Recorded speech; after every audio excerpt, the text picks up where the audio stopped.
নেতাজি জন্মদিবস উদযাপনে সকালবেলা এক বর্ণাঢ্য শোভাযাত্রার মাধ্যমে ধর্মতলায় নেতাজি মূর্তিতে মাল্যদান করে সম্মান জ্ঞাপন করেন বিরোধী দলনেতা শুভেন্দু অধিকারী।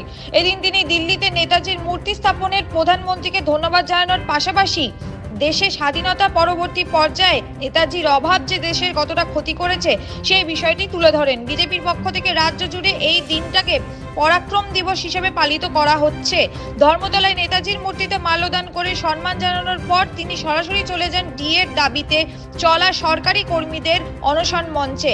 সেখানে আন্দোলনরত কর্মীদের সাথে কথা বলেন তিনি। সাহস থাকলে করে দেখুন, যারা প্রাণ আত্মাহুতি দিতে চায়, অনশন মানে আমরণ, অনশন মানে প্রাণ আত্মাহুতি দিতে চায় নিজের দাবির সমর্থনে, তাদেরকে আপনি চাকরি খেয়ে কি করবেন? এসব ভয় এরা করে না। কন্টিনিউয়াস এই সরকারের বিরুদ্ধে, এবং এদের দাবি তো সফল হয়েছে। মাঝে মাঝেই তো 3%, 4%, এগুলো ফেলায় না করলে বিড়াল গাছে ওঠে না। মমতা ব্যানার্জিকে আপনার থেকে আমি বেশি চিনি, 21 বছর ছিলাম, মন্ত্রিসভার আমি মেম্বার ছিলাম। এদের মুখোতে খেলাতে সব